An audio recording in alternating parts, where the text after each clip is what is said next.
মই সাংসদ নহয় মই কৈছোঁ চাওক আমি মিত্ৰতাত আবদ্ধ হৈ আছিলোঁ AGP BJP আৰু UPPL গতিকে এই সমষ্টিটোত অকল AGPৰে মানুহ নাই এই সমষ্টিত অকল BJPৰে মানুহ নাই গতিকে আমি এই সমষ্টিটোৰ উন্নয়ন যদি কৰিবলগীয়া হয় তেতিয়াহ'লে AGP BJP প্ৰত্যেকৰে উন্নয়ন কৰিব লাগিব গতিকে আৰু মই যিহেতু আমি নিৰ্বাচনটো খেলোঁতে তিনিটা দলে খেলিছোঁ গতিকে আমি তিনিটা দলক সমভাৱে গুৰুত্ব আৰোপ কৰি পেলাই সমভাৱে উন্নয়নৰ দিশত আমি প্ৰাধান্য দিম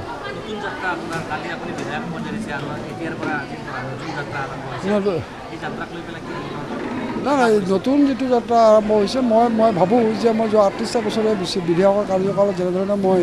ৰাইজক সেৱক আগবঢ়াইছিলোঁ একেধৰণে মই এই 5টা বছৰতে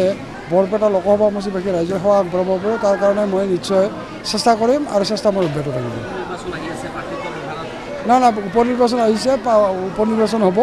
প্ৰাৰ্থী দলে ঠিক কৰিব মই এতিয়ালৈকে ঠিক কৰা নাই মই মোৰ একো তাত